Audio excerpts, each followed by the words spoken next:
Aromaticity को जानने से पहले हम ये देख लें कि कौन से यौगिक क्रियाशील होते हैं।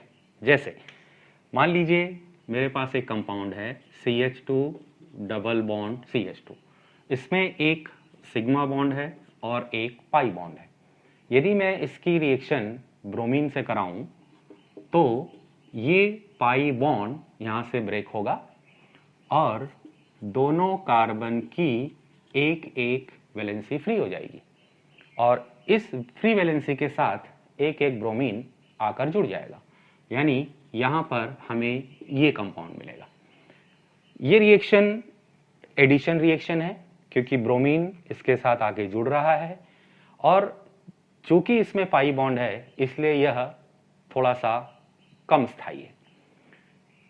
अर्थात जिसमें भी डबल बॉन्ड होता है वह यौगिक बहुत अधिक क्रियाशील होता है और उसका स्थायित्व कम होता है। एक और उदाहरण देखते हैं।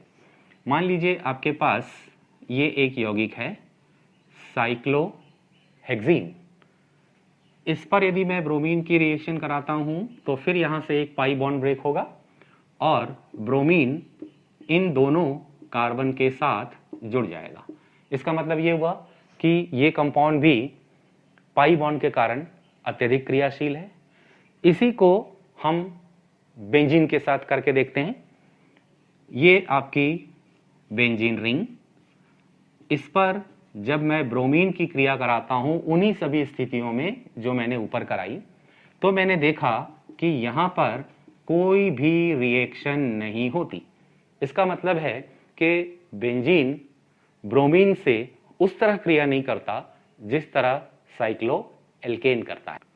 इसी प्रकार एक और एग्जांपल लेते हैं। मान लीजिए फिर से मैंने यहाँ पे लिया साइक्लोएल्कीन और इसकी क्रिया करा दी 25 डिग्री सेंटीग्रेड रूम टेम्परेचर एवं KMnO4 के साथ। तो मैंने देखा यहाँ पर KMnO4 के साथ जब रिएक्शन कराई जाती है तो फिर यहाँ से ये पाई बॉन्ड ब्रेक होता है और उत्पाद के रूप में हमको ये यौगिक प्राप्त होता है OH और ये OH। इसका मतलब ये हुआ कि जहां पर भी पाई बॉन्ड है वह यौगिकों की क्रियाशीलता को बढ़ा देता है।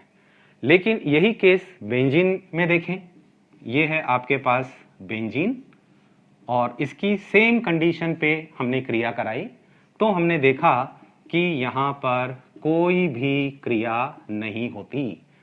अर्थात इन सभी उदाहरणों को देखने से हमें यह ज्ञात हो रहा है कि बेंजीन में ज़्यादा स्थायित्व है और उसकी क्रियाएं भी अलग तरीके की हैं, विशिष्ट तरीके की हैं। तो इस प्रकार हम कह सकते हैं कि ऐसे चक्रीय यौगिक जिनमें विशिष्ट रासायनिक गुण हो तथा थर्मोडायनेमिकली वो स्टेबल हो, यह गुण एरोमेटिकता कहलाता है। अब यहाँ एक प्रश्न हमारे सामने उत्पन्न होता है कि बेंजीन में एरोमेटिकता क्यों पाई जाती है।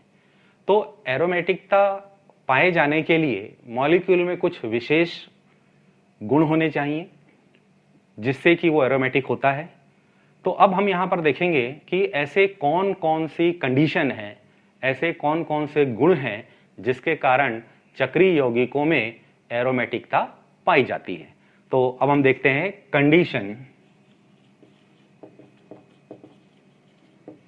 ऑफ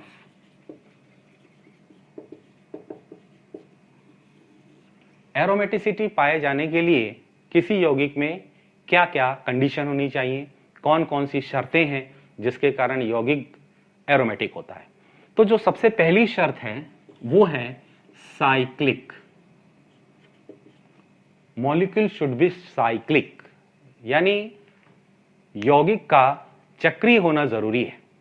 अब चक्रीय का मतलब यह हुआ कि किसी भी यौगिक का प्रथम कार्बन या कोई भी तत्व वह अंतिम तत्व से जुड़ा हो तभी चक्र का निर्माण हो सकता है। जैसे उदाहरण के लिए हमारे पास है बेंजीन,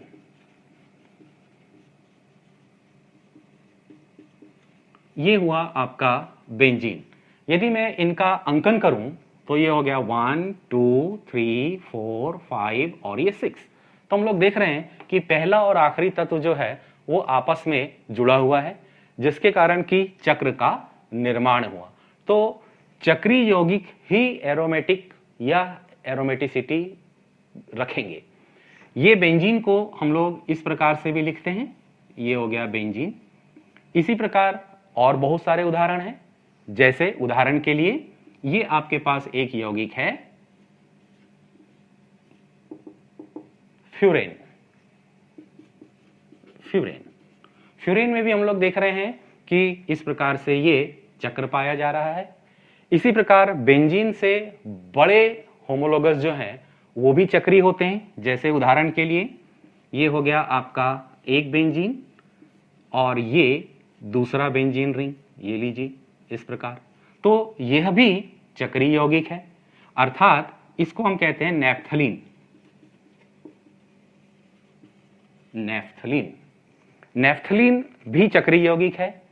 तो एरोमेटिसिटी के लिए जो पहली शर्त है वो यौगिक का चक्रीय होना आवश्यक है। तो ये पहली कंडीशन में कहीं कोई प्रॉब्लम नहीं है। चक्रीय यौगिक उसे कहते हैं जिसमें पहला तत्व अंतिम तत्व से एक दूसरे के साथ जुड़ा हो, तभी चक्र का निर्माण होता है। दूसरी कंडीशन है molecule should be planar. Planar का अर्थ होता है समतली।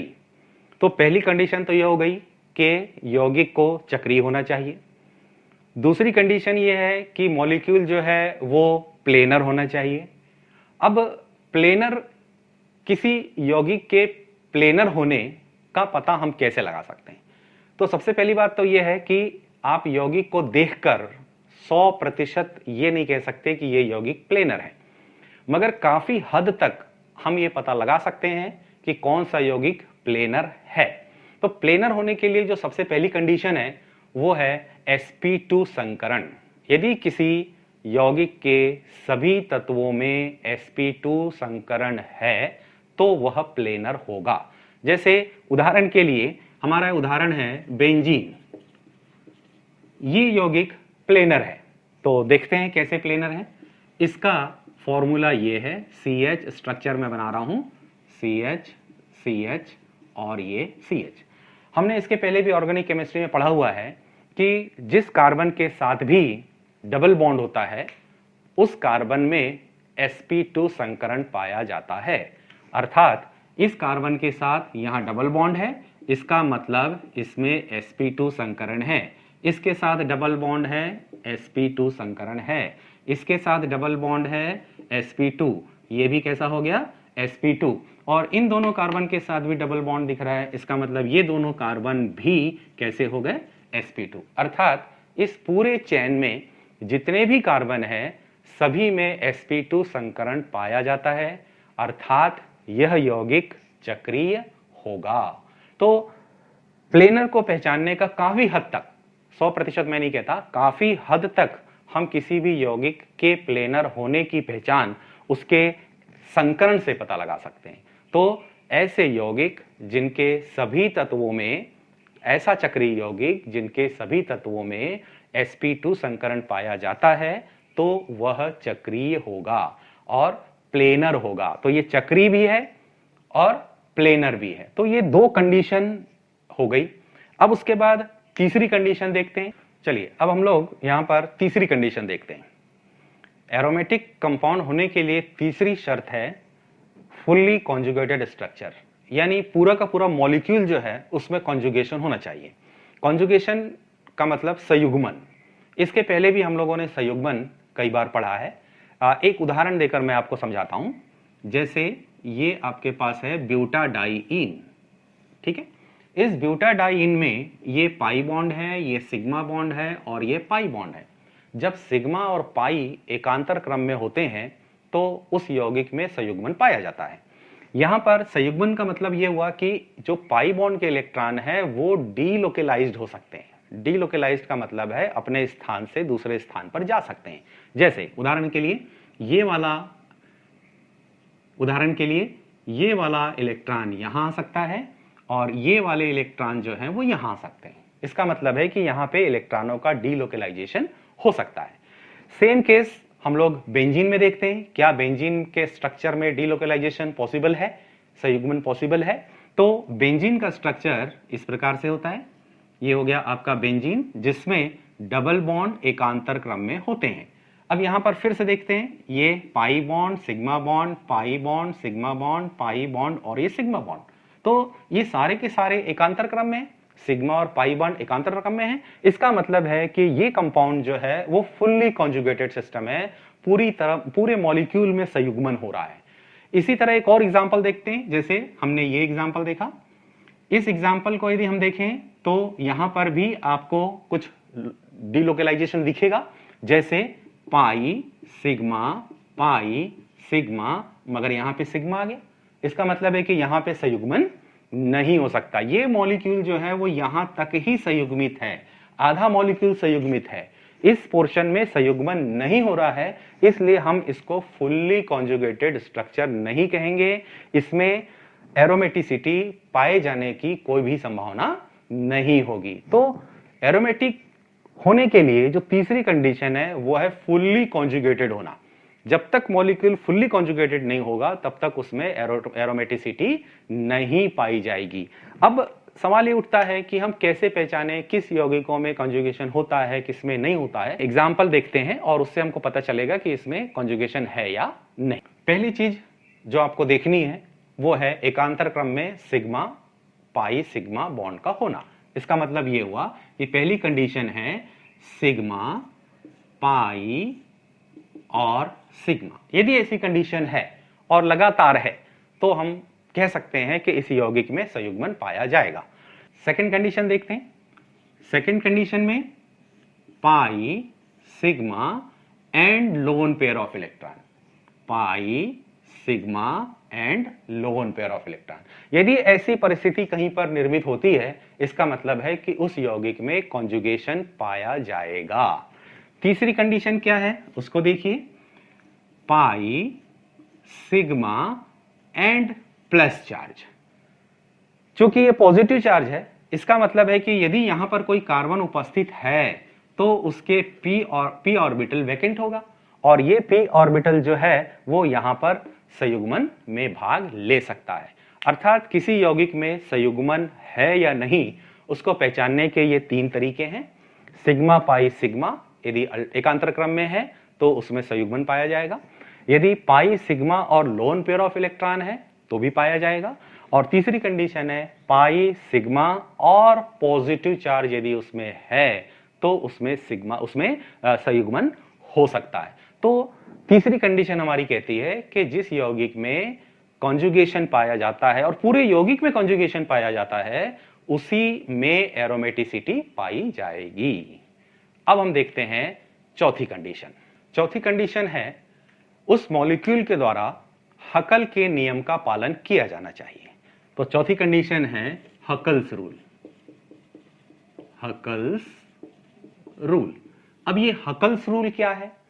हकल कहता है कि यदि किसी यौगिक में 4n+2 पाई इलेक्ट्रॉन पाए जाते हैं तथा वो संयुग्मन में भाग लेते हैं तो वह यौगिक एरोमेटिक होगा।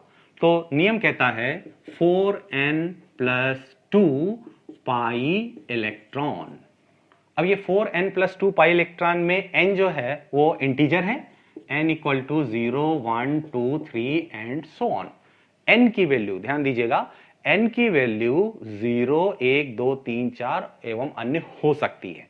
यदि मैं यहां पर n की जगह 1 रखता हूं तो ये हो जाएगा 4 × 1 + 2 = 2 pi electron, sorry 6 pi electron.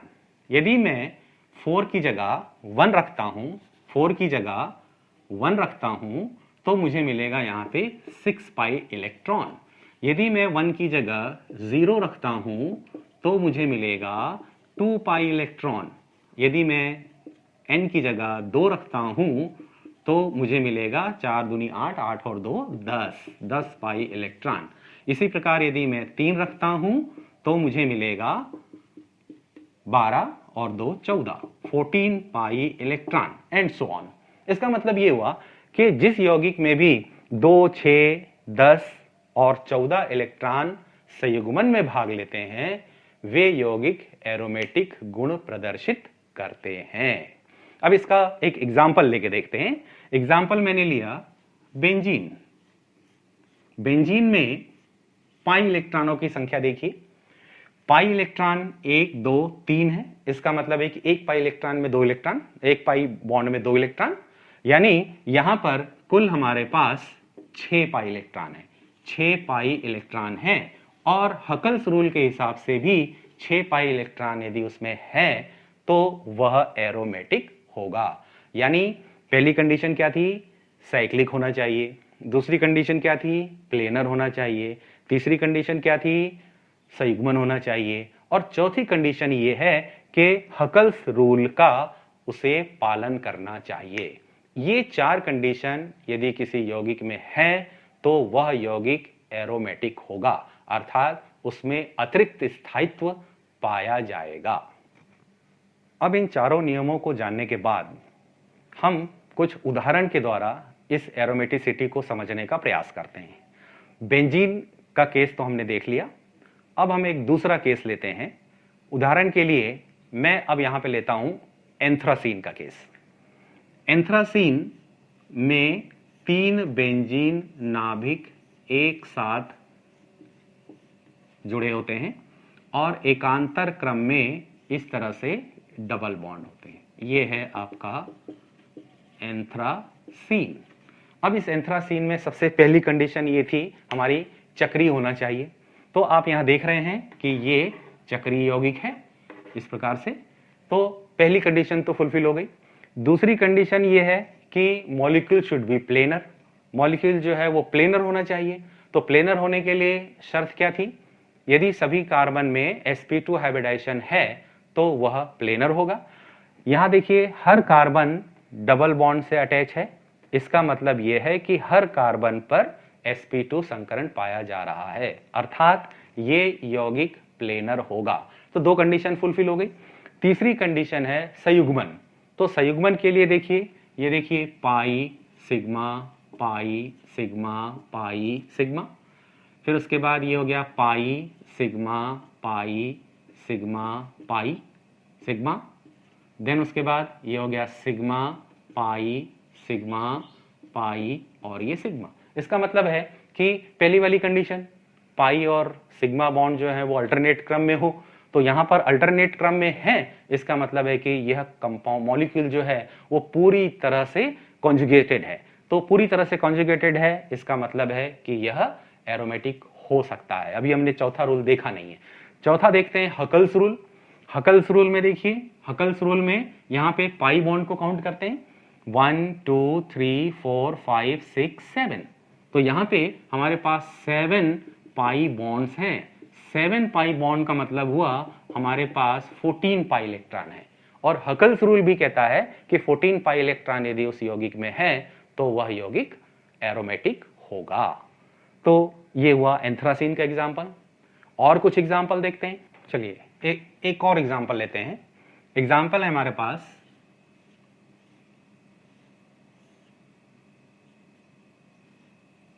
ये। सबसे पहले इसको देखते हैं ध्यान से। पहली बात, क्या ये साइक्लिक है, चक्रीय है? जी हाँ, ये आपको चक्रीय दिख रहा होगा, तो ये हो गया आपका साइक्लिक। ओके। सेकंड, क्या ये प्लेनर है? तो संकरण सभी दिख रहे हैं हमको sp2 sp2, इसका मतलब है कि ये प्लेनर है। देन उसके बाद हमको देखना है कि क्या ये मॉलिक्यूल फुल्ली कॉन्जुगेटेड है। फुल्ली कॉन्जुगेटेड है या नहीं, उसको देखने के लिए कंडीशंस देखते हैं। Sigma pi sigma positive, sigma pi sigma positive, इसका मतलब ये फुल्ली कॉन्जुगेटेड है, फुल्ली कॉन्जुगेटेड है। चौथा कंडीशन है हमारी, चौथी कंडीशन है कि क्या ये हकल के नियम का पालन कर रहा है। तो हकल के नियम के हिसाब से 2 pi electron, 4 pi electron, 6 pi electron, 10 pi electron, 14 pi electron. अब यहां देखिए इलेक्ट्रॉन ये 2 और ये 2, इसका मतलब यहां पर हमारे पास कितने 4 पाई इलेक्ट्रॉन है, अर्थात ऊपर के तीनों कंडीशन तो फुलफिल हो रही है मगर हकल्स रूल को फॉलो नहीं कर रहा है, अर्थात यह एरोमेटिक नहीं होगा। यदि इसी तरह हम एक और एग्जांपल देखते हैं, मान लीजिए आपके पास ये है इस तरह से, ये इस कंपाउंड को देखिए, pi sigma plus charge, pi sigma plus charge, conjugation है, sp2 संकरण है, मतलब ये प्लेनर है, प्लेनर। सेकंड साइक्लिक है साइक्लिक है। थर्ड क्या इसमें कॉन्जुगेशन है फुल्ली कॉन्जुगेटेड।